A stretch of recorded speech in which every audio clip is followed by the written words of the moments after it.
Thank you for watching the TDC Hot Rods YouTube channel.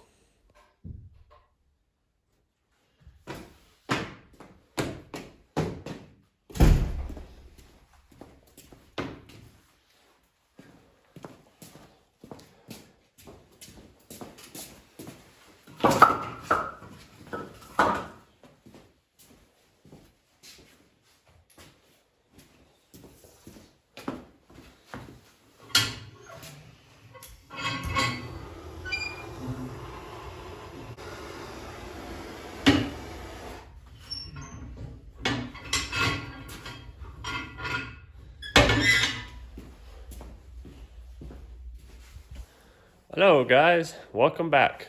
Well, we got some more parts. Super excited. I'll show you what we got. So we got our 6AN transmission cooler feed and return line, and then all the fittings that happen to come with this little kit. I'll probably only use these 90s coming right outside of the tranny. If I can use a 45, I'm going to, just for better flow purposes. And then this here is my transmission dipstick.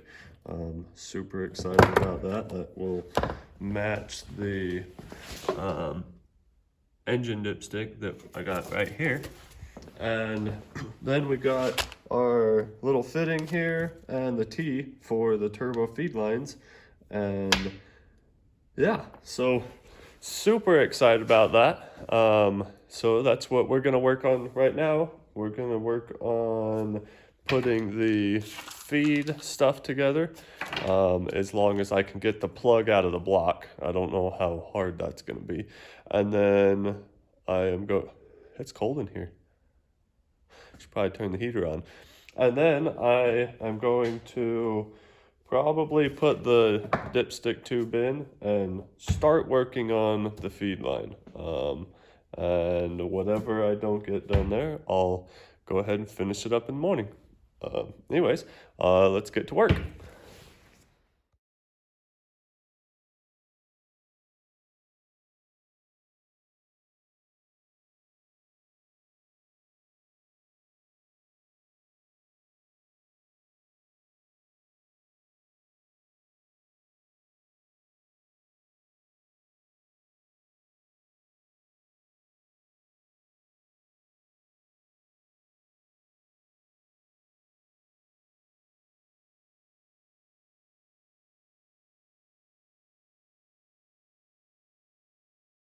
Well, that was a huge pain in the butt. So what I was trying to do was get the plug out, this little guy here. Let's turn you around. Yeah, this little guy here, you can see that nasty weld.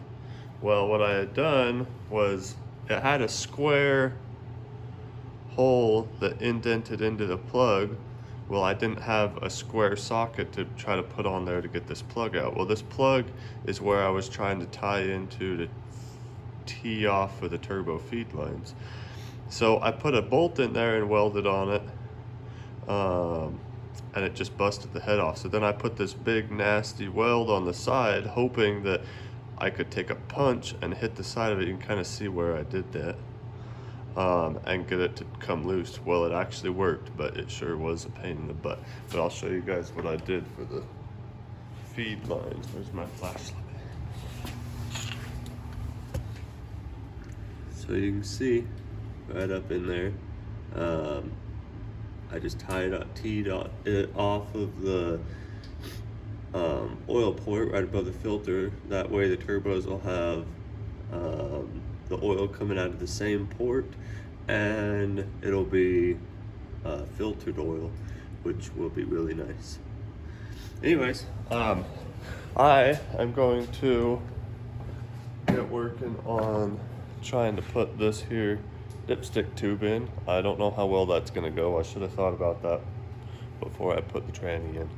So it might get interesting, but that's what I'm gonna work on now.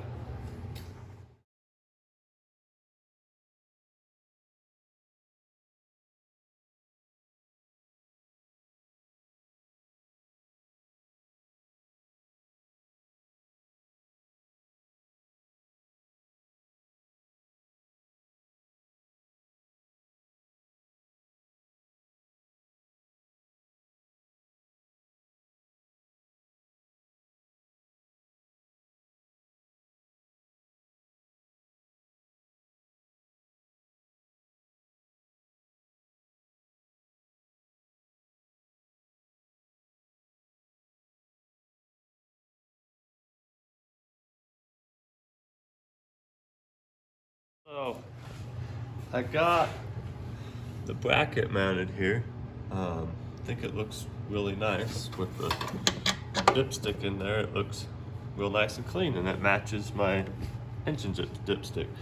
But so this piece right here slides into the tranny, and then the braided part of the line, bolts on and screws onto here. Well, if you see in here, it looks a tiny bit rough, but it looked way worse. So this is just a knockoff dipstick.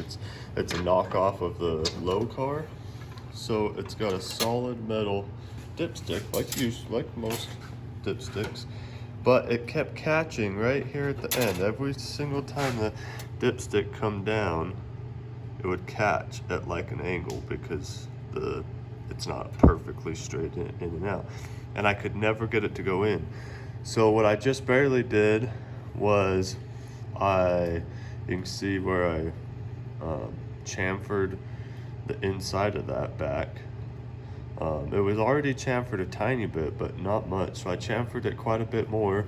And then the very first thing I did was I welded a little tiny nub on there to try to round it off, thinking maybe if I rounded it off, it would get past that chamfer a little bit better, but that didn't help. So I chamfered that back. So if any of you guys happen to buy a knockoff pretty looking dipstick, I'm about ready to put this in, and hopefully that does it. Hopefully that fixes the problem. So we're gonna find out right now.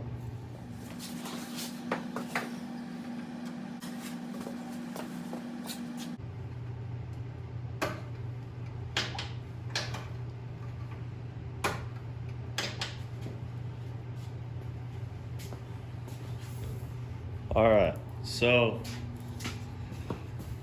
I turned the camera off and messed with this thing for pretty much all the amount of time that I have, which isn't very much time. So yeah, I'm not very happy with this dipstick. Yes, I know I bought a cheap one. I should have bought like a low car or a good name brand one, but I cheaped out thinking that maybe I could modify it to work better, and now I spent pretty much my whole time that I have to work on the car modifying that. But I'll show you guys what I did. It's not that great. It still doesn't work super smooth. It's kind of annoying, but I'll show you what I did. So in order to put this thing in, when you slide the dipstick in, it still catches. See, like right there? So you gotta put some pressure on it, and then it finally pops in. Well, before, I couldn't get it to do that at all. So I modified the base of it. I cut it down some more. Finally, what I ended up doing was just putting a little tiny bend to it. Let's see if I can get the camera to focus on that. Can you see just how there's a little bend to the end of that dipstick? I tried that once before, and it didn't ever seem to work, but I cut down the base of it, like the inside where I had showed that I had chamfered that. I cut it down. Maybe that is what made the difference, but anyways, it's on. Not super happy with it, but it's on there. Yeah, anyway, so that will be it for today's episode. I'm waiting for a fitting for the turbo drain. It should be here today. Yes, it should be here today. So as long as it shows up, then for tonight when I work on it, I will be able to completely finish up the turbo drain, and hopefully we'll get to work on and maybe finish one side of the coolant line, the copper lines that go underneath the car. That'd be super awesome. We are extremely close to being able to fire this thing up, so I'm super excited about that. Yeah, I can't wait to hear it run. I'm trying not to get too impatient or too big of a hurry, because when it is ready to fire up, I want everything ready to go.